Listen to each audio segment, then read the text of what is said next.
আসসালামু আলাইকুম বন্ধুরা। আপনারা পর্দায় যে অঙ্কটি দেখছেন এটি ডিপার্টমেন্ট অফ সোশ্যাল সার্ভিস অর্থাৎ সমাজসেবা অধিদপ্তর এর ইউনিয়ন সমাজকর্মী 2022 সালে এসেছিল। আমরা এই অঙ্কটি সুন্দরভাবে করে দিব।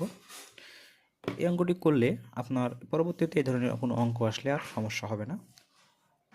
অঙ্ক শুরু করার আগে বলে রাখি, আমাদের এই জবস হেল্পলাইন পেজে যারা এখন সাবস্ক্রাইব করেননি তারা সাবস্ক্রাইব করে রাখুন এবং আপনাদের চাকরি প্রস্তুতি আরেক ধাপ এগিয়ে রাখুন। তো চলুন বন্ধুরা আমরা দেখি অঙ্কটি আমরা এমনভাবে করব যারা বীজগণিত খুবই কম বুঝেন তারাও যেন করতে পারেন। এখানে প্রথমত দেওয়া আছে এক্স মাইনাস ওয়াই সমান সমান 2 এবং এক্স ওয়াই সমান 24 হলে X plus Y whole square এর মান কত। এখানে আমরা সূত্রটা পাবো সেটা হচ্ছে A plus B whole square. আমরা সাধারণত A plus B whole square হিসেবে পড়ি, এক্স ওয়াইকে আমরা A plus B whole square হিসেবে পড়ব। তাহলে A plus B whole square এর সূত্র আমরা যেটা পাই A square plus 2ab plus B square. আবার আরেকটা সূত্র পাই A minus B whole square plus 4ab। ঠিক আছে, আমরা এরকম দুইটা সূত্র পাই। এখন এখানে কোন সূত্রটা প্রয়োগ করতে হবে সেটা আমরা অনেক সময় কনফিউশনে পড়ে যাই। প্রথমত যে এটা হচ্ছে উৎপাদক নির্ণয়ের সূত্র আর এটা হলো মান নির্ণয়ের সূত্র। তাহলে এটা উৎপাদক, এটা মান নির্ণয়। কিন্তু আমাদের পরীক্ষার হলে এটাও মনে নেই যে কোন সূত্র প্রয়োগ করে অঙ্কটা করতে হবে বা কোনটা মান নির্ণয়ের সূত্র বা কোনটা উৎপাদকের সূত্র। এই ক্ষেত্রে আমরা কি করব? এই ক্ষেত্রে আমরা দেখব যে আমাদের এখানে প্রদত্ত মান কি আছে। এক্স মাইনাস ওয়াই আছে, এখানে এক্স মাইনাস ওয়াই নেই। এখানে এক্স ওয়াই আছে, এখানে এক্স ওয়াই আছে। অর্থাৎ আমার এখানে দুইটি শর্ত যে সূত্রটি পূর্ণ করবে সেখানে আমাদের যাইতে হবে। এক্স ওয়াই আমাদের এই অঙ্কে নেই, এই সূত্রে নেই, কিন্তু এই সূত্রে আছে। তাহলে আমরা এই সূত্রের কাছে চলে আসব, এই সূত্রটা বাতিল। তার পরবর্তীতে এক্স ওয়াই আছে, এক্স ওয়াই আছে, এটা আমাদের মিলে যাচ্ছে যে দুইটা এলিমেন্ট দেওয়া আছে, এখানে দুইটা এলিমেন্টই পাওয়া যাচ্ছে।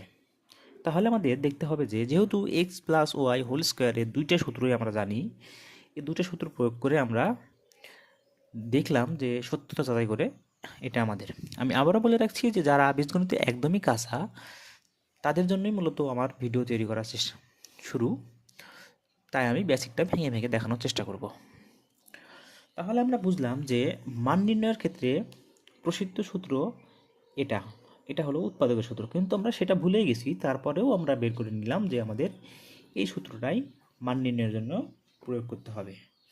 তাহলে আমরা বসাবো কি দেখেন, এখানে এক্স মাইনাস ওয়াই এর মান দেওয়া আছে 2 স্কোয়ার প্লাস এখানে দেওয়া আছে 4 ইন্টু 4 24। তাহলে এখানে হয় 2-এর উপর স্কোয়ার করলে হয় 2 2 4 যোগ 4 24 হয় 96, 4 4 16, 6 4 2 8 আর 1 9, 96, এখানে 100।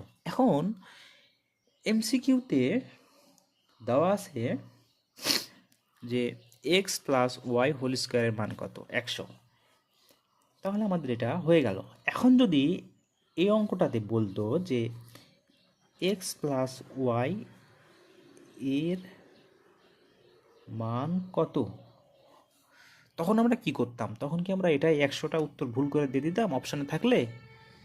হ্যাঁ, এটা দিয়ে দেওয়ার চান্সটা থাকতো, অপশানে থাকলে দেওয়া দেওয়ার চান্সটা থাকতো। কিন্তু আমাদের ভালো করে লক্ষ্য রাখতে হবে, কারণ একটা এমসিকিউ ভুল হলে আপনি 1000 জনের পিছনে চলে যাবেন। তাহলে যখন এটা থাকতো X plus Y without square ছাড়াই, ঠিক আছে, বর্গ ছাড়াই, তাহলে আমরা কি করতাম? তাহলে আমরা করতাম এখানে এসে সংশোধিতভাবে এখানে করতাম যে এক্স প্লাস ওয়াই সমান এই স্কোয়ারটা এখানে এসে কী হয়ে যেত, বর্গমূল হয়ে যেত, অথবা উভয় পক্ষকে বর্গমূল করতাম আমরা। তাহলে এটা এখানে এটার স্কোয়ার কেটে যেত আর এটার এতে বর্গমূল চলে আসতো। ঠিক আছে, 10-এর বর্গমূল প্লাস মাইনাস 100-র বর্গমূল প্লাস মাইনাস 10। প্রত্যেক ক্ষেত্রে উত্তরটা +10 গ্রহণ করা হয় মান নির্ণয়ের অঙ্কের বেলায়। তাই এটা +-10। ঠিক এভাবেই আপনারা যদি অঙ্কগুলো বুঝেন তাহলে আশা করি এরকম অঙ্ক আর কখনো আপনাদের সমস্যা হবে না। যদি আমাদের এই ভিডিওটি ভালো লাগে তাহলে দয়া করে আমাদের ভিডিওতে কমেন্ট করবেন, যেটা আমাদের আরও অনুপ্রাণিত করবে। ধন্যবাদ। আসসালামু আলাইকুম।